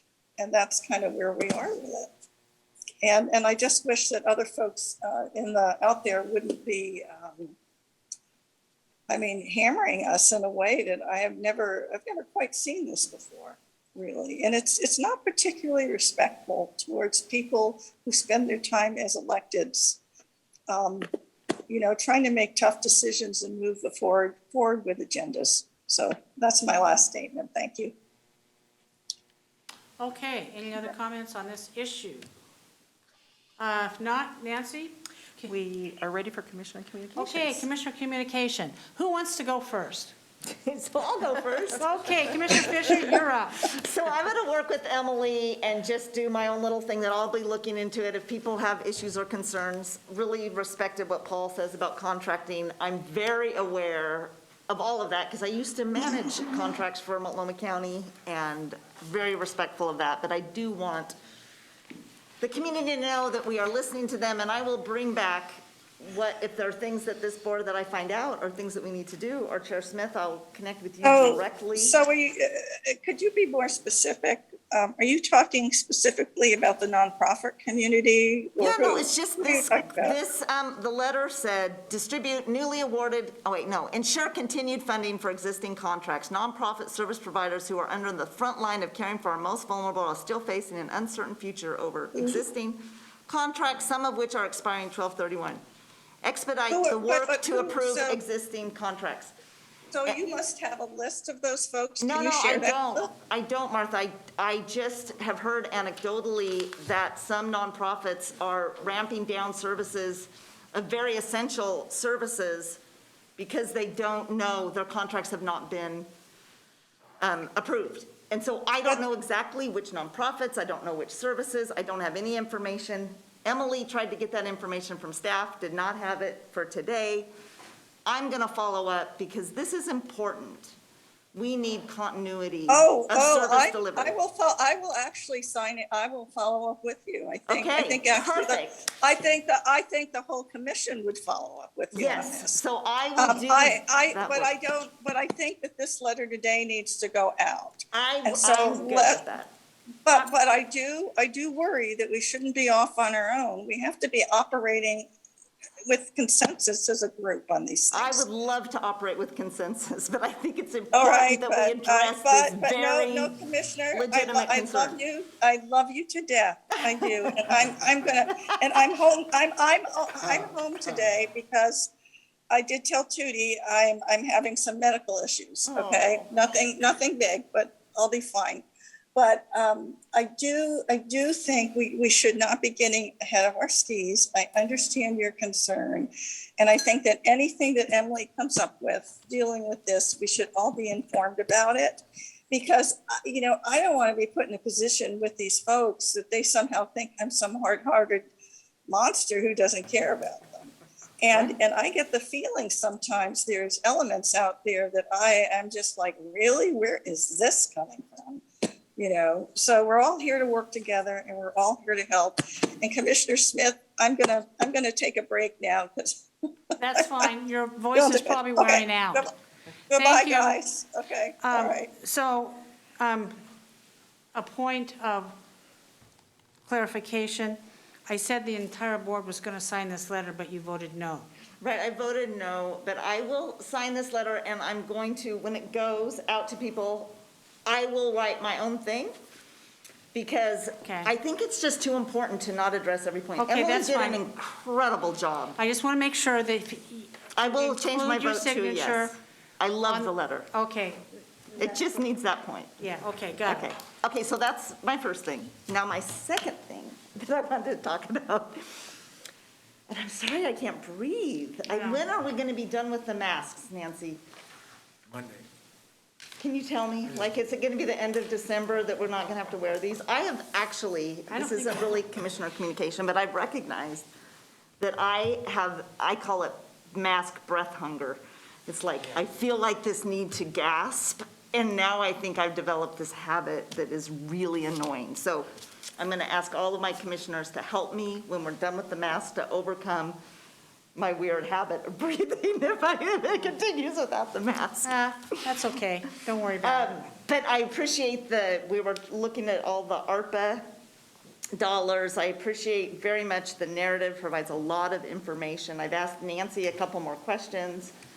We'll get those, and then I may ask that we bring that back to issues and have a further discussion. Mm-hmm. One thing I'm also wondering about, I don't know if you know, but with the infrastructure bill that has just passed, I'm really curious how that will affect us here. Mm-hmm. Does that mean that we'll get more money for broadband? I think it does, but does that mean that we might want to rethink what we're doing from our ARPA dollars? What does this mean for us specifically? How do we get briefed on that? Or when? So that's a question, I guess, for Nancy. There's also, I also read regarding the infrastructure bill that there's more work to be done on that, Nancy. Yes. Can you? Yes, as I would reiterate, we are very curious how it impacts us here, and we don't have all of that yet. We got a note from Chris Lyons saying they're watching it very closely, and there's still a lot to unpack there. I would suggest probably in the near future, we would have Chris Lyons maybe come and talk about what that might, or at least give us an update through email. Well, wasn't there a special committee set up in Congress of 4 or 5 members who are looking at something, clarifying certain elements of the infrastructure bill that caused me pause? But I don't know enough about the procedure. If they're listening, maybe they can educate us. Yes, I think your comments are very good on that, and we can certainly visit those issues you bring up. Yeah, so that is a key, and then there was one other thing. Oh my gosh, Chair Smith. Can we go to Mark, and then we'll come back? Yes, I forgot what it was. Okay, Commissioner Scholl? Chair Smith, I got nothing. Oh, you got nothing? No, I can wait till tomorrow. Okay, Commissioner Fisher?